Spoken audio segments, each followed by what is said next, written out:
उदयपुर में एक कांड होता है, उससे पहले करौली और दूसरी जगह भी बड़े बड़े कांड होते हैं और सारे जो इशारे हैं वो कहीं ना कहीं एक पर्टिकुलर समुदाय की तरफ जाते हैं।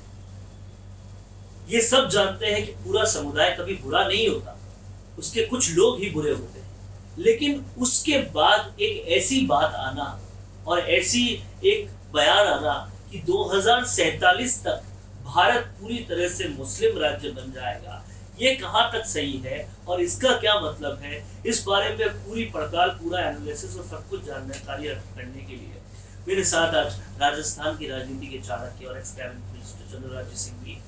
सर, इस तरह के बयान, किस तरह का पोलराइजेशन हो रहा है इंडिया में और इस तरह के बयान का क्या मतलब? कुछ सिलसिले लोग हैं, देशद्रोही प्रवृत्ति के लोग हैं, कटु जातिवाद के लोग हैं, उनके मन की दुर्भावना का प्रकटीकरण है ये, मगर ये पूरे समाज का नहीं है। आज भी पाकिस्तान से ज्यादा हिंदुस्तान का मुसलमान सुखी है, इसको पूरी दुनिया जानती है। पाकिस्तान से ज्यादा हिंदुस्तान में मुसलमानों को महत्व मिलता है, इसको दुनिया जानती है। इसलिए यूजर बकवास को मैं कुछ नहीं मानता। वैसे एक कहावत है कि बंदर को ख्वाब में छिछले नजर आते हैं, ये किसी ऐसे आदमी का बयान है जो सपने में ऐसा आ गया होगा। 2047 नहीं, 3047 तक भी ये भारत राष्ट्रवाद, हिंदुत्व, सनातन, देशभक्ति इससे अलग नहीं होगा।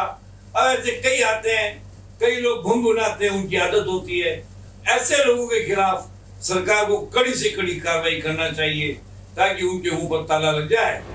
जब ऐसी बातें सुनते हैं तो फैमिली प्लानिंग रूल बहुत जरूरी लगता है, तो समान कोड बिल की आवश्यकता महसूस होती है, क्योंकि अगर आबादी के अंदर प्रतिशत बदलता है, हमारे लोग तो माँ को माता कहते हैं, माँ को जननी कहते हैं, माँ को बहन कहते हैं, पर कोई समाज अगर उन्हें बच्चा पैदा करने की फैक्ट्री मान ले तो इससे बड़ा दुर्भाग्य कुछ भी नहीं होगा।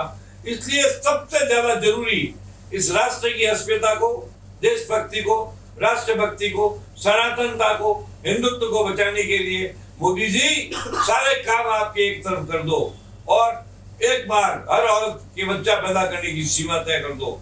अगर संजय गांधी ऐसा आदमी था, अगर वो होता तो आज तक ऐसा हो गया होता। संजय जानता था कि देश क्या है। संजय के ज्यादा देशभक्त नेहरू परिवार में, संजय से ज्यादा उत्साहीभक्त, संजय से ज्यादा सिद्धांतों को मानने वाला, हिंदुत्व को स्वीकार करने वाला मैंने कभी आज तक ऐसा आदमी देखा नहीं है। आज संजय गांधी की याद आती है। संजय गांधी ने 2 नारे दिए थे, फैमिली प्लानिंग का और वृक्षारोपण का, महान नारे थे दोनों। इतिहास में सबसे पहले तो आपके इस प्रश्न के उत्तर में संजय गांधी का अभिनंदन करता हूँ। अब रहा सवाल इस नारे का क्या होगा, ये किस आदमी ने कही, क्या लूज टॉक है, कोई आदमी एक आदमी बकवास कर ले उससे क्या होता है। हाँ, इसके बाद ये तय हो गया, इस एक सिद्धांत से तय हो गया कि हिंदुस्तान के अंदर हर व्यक्ति को शस्त्र चलाने की शिक्षा होनी चाहिए, अग्निवीर 99% बढ़ने चाहिए। जब पूरा देश सशस्त्र होगा तो कोई संघर्ष होगा ही नहीं।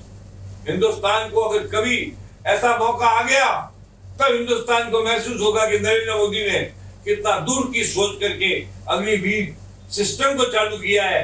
मोदी जी दूरदृष्टा है, कोई संदेह नहीं है। राष्ट्रीय स्वयं संघ मोदी जी की गाइडलाइन तय करता है, इसमें भी स्वयं सेवक नहीं है। भागवत जी एक बहुत ही सच्चे देशभक्त है, इसमें नहीं है सर। हमारे यहाँ भी राजस्थान में भी आरएसएस के जो चीफ है, क्षेत्रीय प्रचारक, उनमें देशभक्ति की भावना है, इसमें कोई शक नहीं है। मैं ये चाहता हूँ कि जल्दी से जल्दी कॉमन कोड बिल आ जाए, हिंदू कोड बिल आ जाए और ये फैमिली प्लानिंग को के द्वारा होने वाले आंशिक अनुपात में परिवर्तन के षड्यंत्र को तुरंत समाप्त कर दिया जाए। जनसंख्या नियंत्रण होना चाहिए और इस तरह के भड़काऊ बयानों पर तुरंत कार्रवाई होनी चाहिए, ये कहना है चंद्रराज सिंघवी का। और वाकई इन्होंने संजय गांधी को इस मौके पर याद करके कि किसने फैमिली प्लानिंग की शुरुआत की थी। ये बात बीजेपी या कांग्रेस की नहीं है, ये बात है देश को सही दिशा में आगे ले जाने की। कैमरा पर्सन प्रशस्ति के साथ वरुण मंसाली, राजस्थान संवाद के लिए। आपकी हंसी से ज्यादा क्या कभी आपको कोई खूबसूरत बना सकता है? लेकिन जब इस हंसी का ख्याल रखने की बात आती है तो हम लापरवाही कर जाते हैं। इसीलिए अपने दांतों का ख्याल रखिए और उसके लिए राजस्थान की सबसे अनुभवी डेंटिस्ट डॉक्टर नीलम माहेश्वरी को YouTube पर फॉलो कीजिए। डॉक्टर नीलम माहेश्वरी के YouTube चैनल पर आपको मिलेंगे आपके दांतों का ख्याल रखने के लिए वो सारे टिप्स और जानकारी जिसको समझना आपके लिए बेहद जरूरी है। तो आज ही YouTube पर सब्सक्राइब और शेयर कीजिए डॉक्टर नीलम माहेश्वरी के चैनल को, क्योंकि आपके स्माइल का कोई भी विकल्प कभी हो नहीं सकता।